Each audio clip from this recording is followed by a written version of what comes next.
Last week, we began to look at the headline there, is the Israel-Hamas war a foreshadow? Indeed it is, and we're going to look at that if we get to it tonight. We began by looking at Matthew 24:12, and in particular, Jesus said in the last days, of course, Matthew 24 is that private briefing to the disciples about the end times. The love of many should wax cold. Many shall wax cold. I hear more every week still about what Hamas did to the people. It's just almost too much to take that human beings would do that. Payback is going to be rough on them one of these days. So that's what we're looking at. The end is here, and the love of many has waxed cold. I think we can all agree. And that dovetails perfectly with what Jesus said about the end days being like that of Noah. And we began to look at, I'll scroll through this very quickly. I told you in the days of Noah, Genesis chapter 6, verse 11, there's actually a lot more to that when Jesus said, as in the days of Noah. There's more than what meets the eye. One of the things is violence. We've long known that, but the word violence, I pointed out to you, is not only a Hebrew word, and it's used variously in the Bible. Hamas means violence, but it's also an Arabic word. And it doesn't just mean violence, but you see by implication wrong, unjust gain, cruelty, damage, false injustice. So it's not just violence, it's violence with an evil connotation. And so that's what was going on. And frankly, I had never added that layer to it. I knew there was violence, but I had, until we experienced Hamas, I don't think I fully comprehended what Jesus was saying about the days of Noah. So we began to look, as we finished up last week, we're going to look at the Philistines. I'm going to tell you where they came from, I think, and we get an indication of who they are because they're back. So the Bronze Age collapsed. We talked about that last week. Bronze Age gave way to the Iron Age, right? Bronze is softer than iron. When they came up with the iron that was more durable, better swords and so forth. And actually, not to jump too far ahead, but the Philistines in their day, one of the reasons they were so fierce was because they used the latest technology, aka iron. Whereas everybody else in the world, for the most part, was using bronze. So the latest technology always helps out in warfare. At any rate, the Bronze Age, something happened. And all the historians, they will use that word collapse. Society literally collapsed. So that's just almost inconceivable. But that is what happened. Over the course of a few chaotic decades, massive cities were abandoned, kingdoms fell, disappearing into obscurity. The scope and scale of the calamity are unlike anything seen in recent history. I copied this from historians. This is not Doug Bradley. This is what historians say about that collapse. So it was a real big deal. So that brings us to the origin of the Sea People. How many of you have studied about the Sea People? I know Ryan has. Anybody else? They're very fascinating. I would suggest, if you have a little time on your hands, just plug in Sea People, and there's a wealth of information out there. Most of it conjecture because we don't know an awful lot.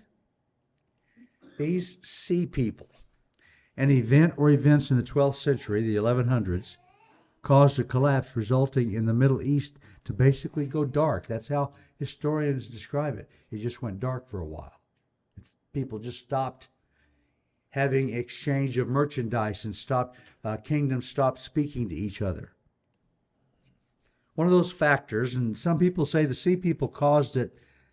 I don't think any one people could be powerful enough to cause the Hittite Empire to come down and all that. But I believe that the Sea People were a factor in that. Historians describe the period as the worst disaster in ancient history. Well, that's a pretty big deal, with various theories behind the collapse suggesting environmental factors, drought, general systems collapse, technology changes in warfare, disruption in trade, a volcanic eruption, and the elusive sea people. So, a comedian once said, life is all a matter of timing. Now, think about that. For a comedian, life is all about the timing of the joke. Literally. It's not that easy to tell jokes funny unless you get the timing of it right. If you've ever messed up a joke, you know what I'm talking about. So, timing is everything. So, I think everybody pretty much agrees that a bunch of factors came together at the right time that caused this cataclysmic experience. Sea people being one of those factors. Maybe a big one, but just one of them. So there's a narrative from the reign of Ramses III, second pharaoh of the 20th dynasty. Also, he records waves of invasion by the seafaring people. And one of the interesting things that historians find about this is that even the scant information that we have, they really don't name or describe much about these sea people. And it is theorized because this was such a thing that there was nobody on planet Earth that did not know about the sea people. Anyway, at the mortuary temple in Thebes that Ramses III had, it depicted forcing back the invaders during the Battle of the Delta, which was actually the second battle that Egypt used. Everybody else was just overwhelmed. Egypt actually beat them. So that tells you a little bit about the power of Egypt. But following this, Egypt declines and ceases to be the power that it was. So they had their effect. Here's a picture of the mortuary temple at Thebes. The Egyptians repelled and devastated the sea people, and it is believed that Ramses enslaved and then resettled the remaining remnant to the area now recognized where the Philistine people lived. Palestine, the word Palestine literally is Philistia. And I've heard some modern day people from the Arab world, when they're talking in their own language, when they're trying to say Palestine, they say Philistia. So that's how closely connected. It's the same thing. So the elusive sea people remaining now just a footnote in history, they are, though, seen as the boogeyman of the Bronze Age.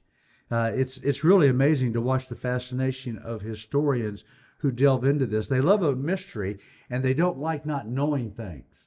And so they have to put things together. And you can.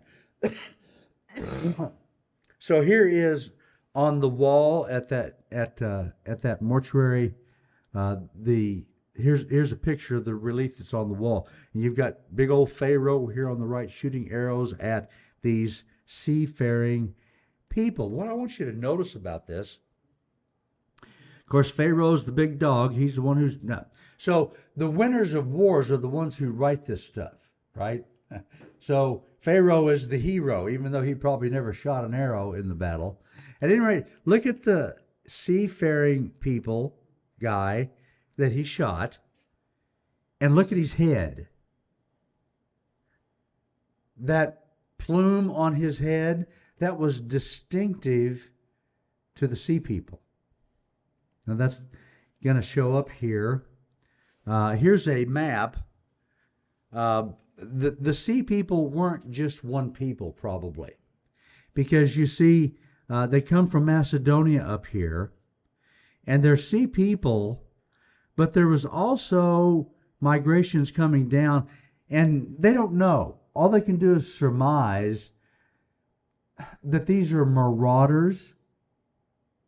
They're not really congealed together as a people. Philip of Macedon and his son, they came from the area of Greece and Macedonia, and that's where these people came from, most of them. Not all of them, though. And to me, I think it's fascinating that these are like the Vikings, only they're not congealed together into a people. They're just, some have even surmised that this is an uprising of the common people, the average everyday people. They got tired of the kings, and they just went on a rampage for a few years. I don't know.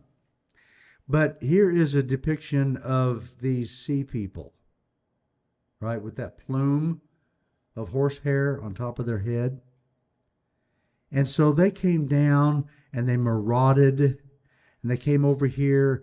And the only other information besides what we have from the Egyptians is over here in this area, there was a king that was freaked out because he found out the seafaring people were coming his way. And so he sent out word to Cyprus, you guys need to get ready because they're coming. And he sent out word to all the countries around, if anybody will come to our aid, we need your aid because the sea people are coming.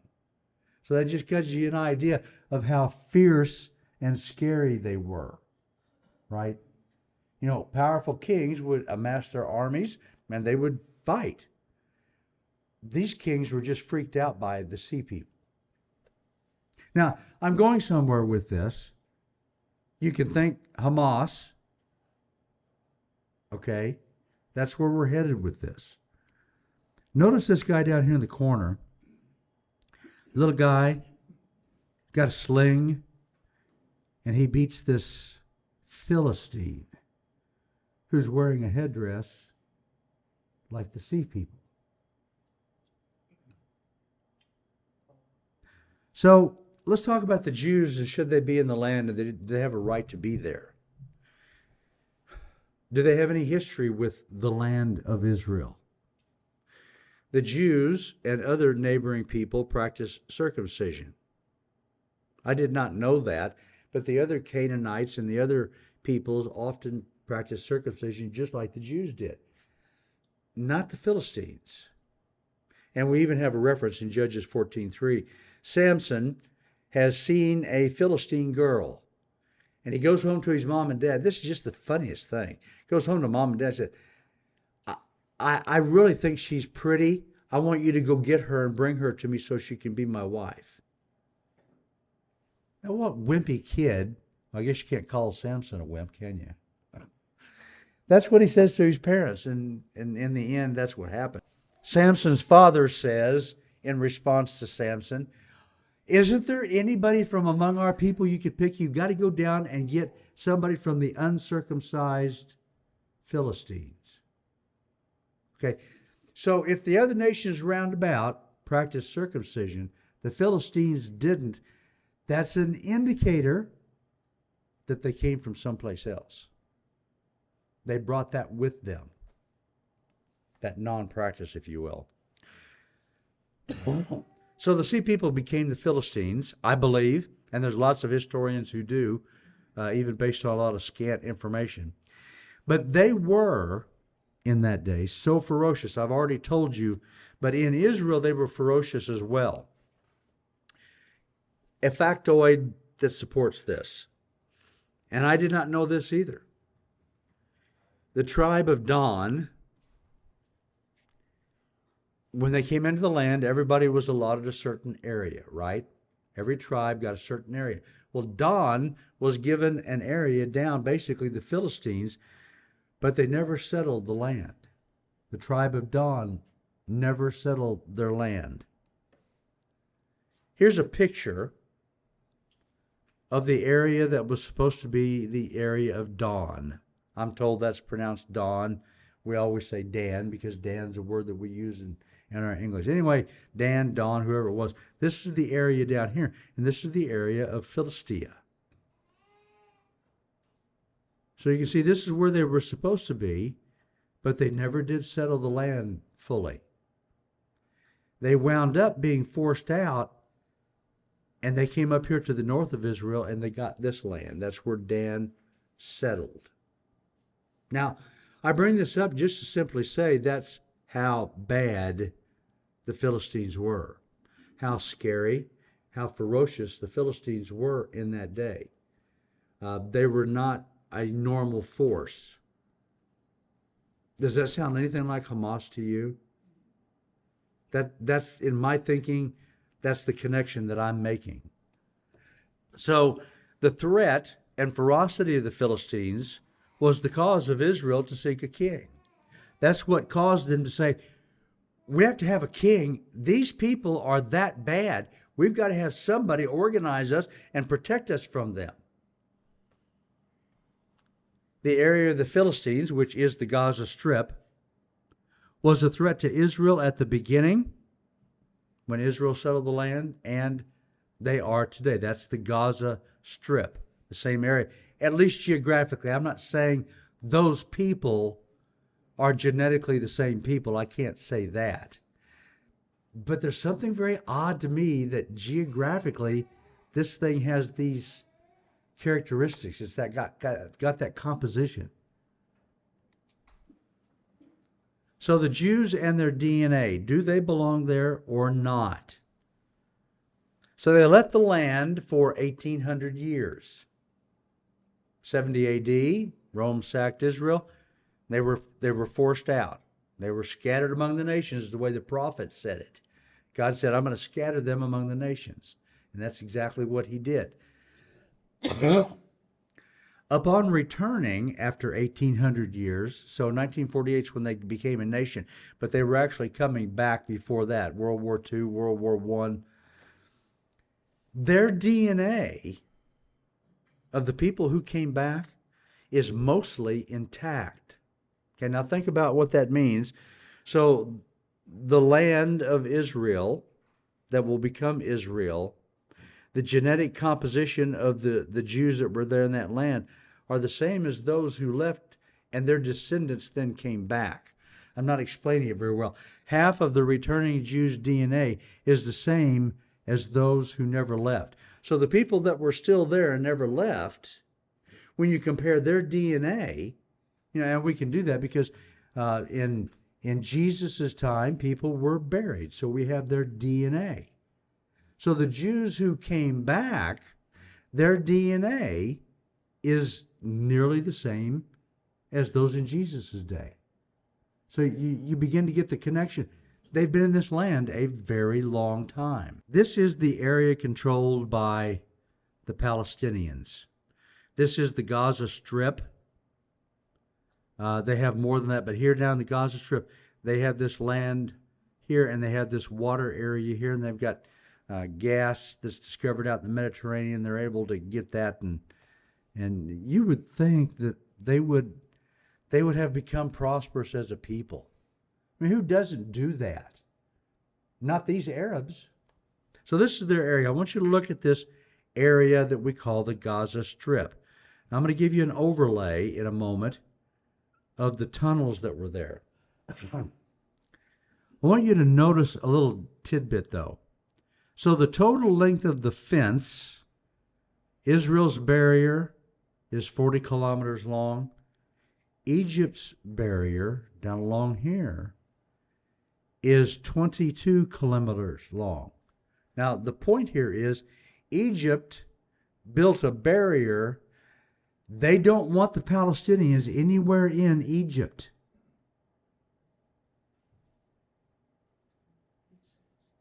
Okay? Egypt is Muslim nation.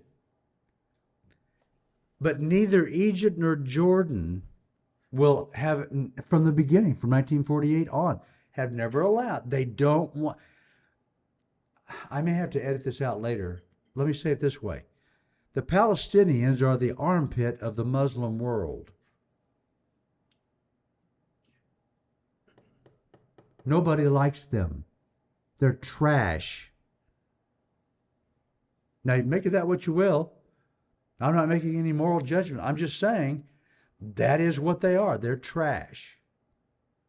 They could have taken opportunity and turned it into something. That's what normal people would do, but not the Palestinians. There's something off about these people.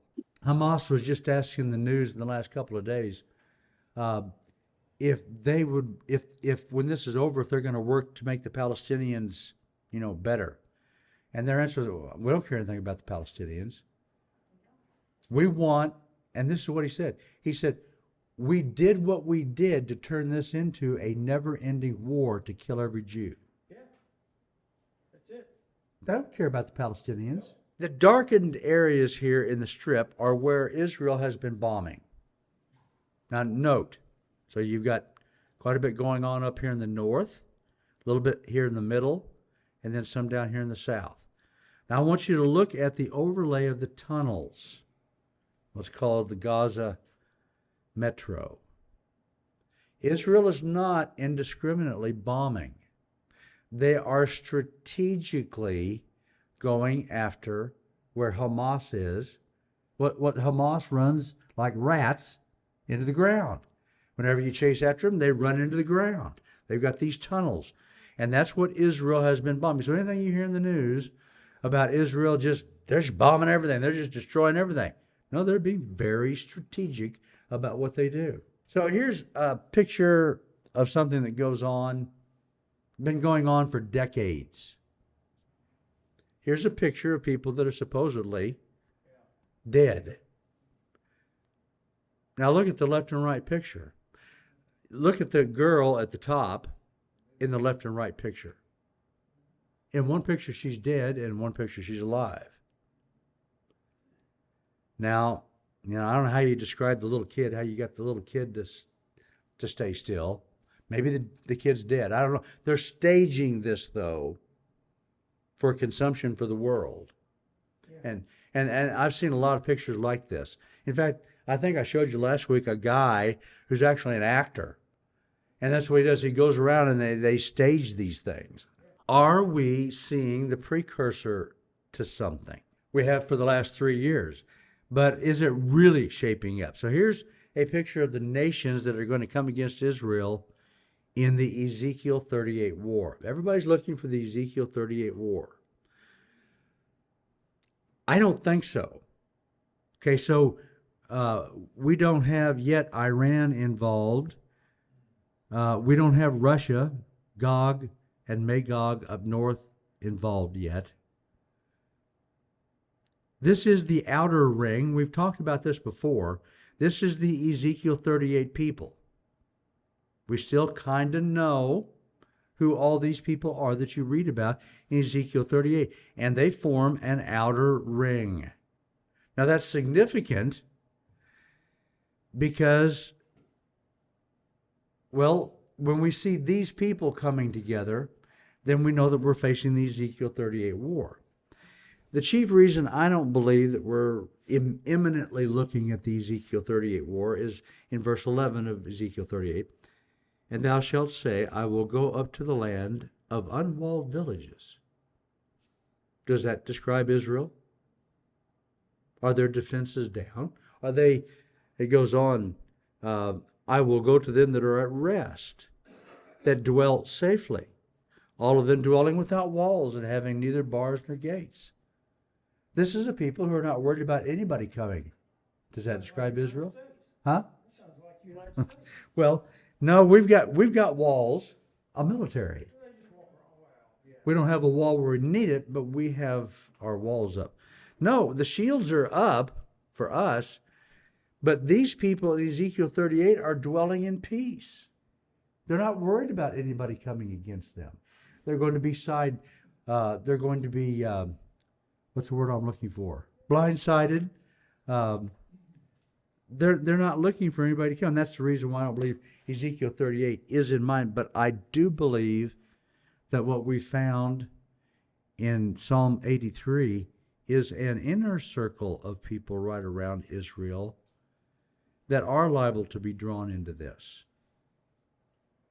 You know, in the next few days or weeks is going to be really important because what Israel does is liable to spark this conglomeration of these inner circle countries deciding they've got to come against Israel, in which case Israel is going to significantly deal with them so that they can dwell in peace. And there are people who disagree. Amir does not think that there's a Psalm 83 war coming. He thinks it's Ezekiel 38. So let's look at Psalm 83. Psalm 83, beginning in verse 1.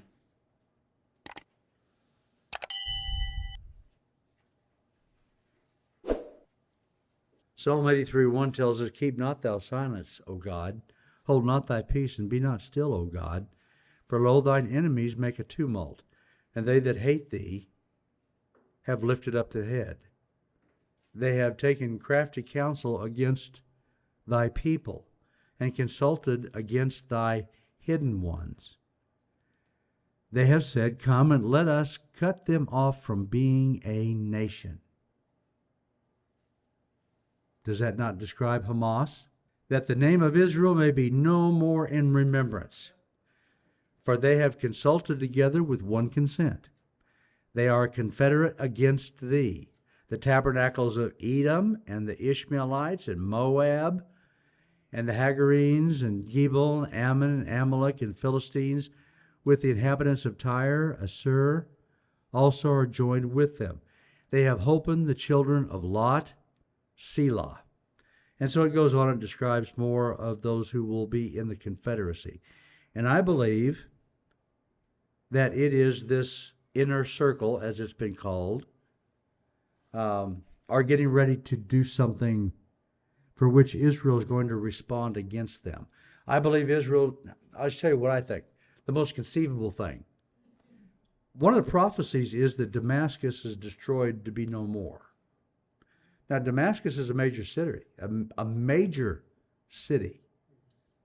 The only thing I can think of, somebody would have the power to destroy completely Damascus is what? Nuclear weapons. I believe that Israel is going to use nuclear weapons. And you know, Israel doesn't have to destroy all of them. All he has to do is flatten one of them and make an object lesson. He may take out Iran to an extent. Israel has nuclear weapons. They've never admitted it. But since the late 60s, they have had nuclear weapons. They won't even tell the United States. They won't admit to it.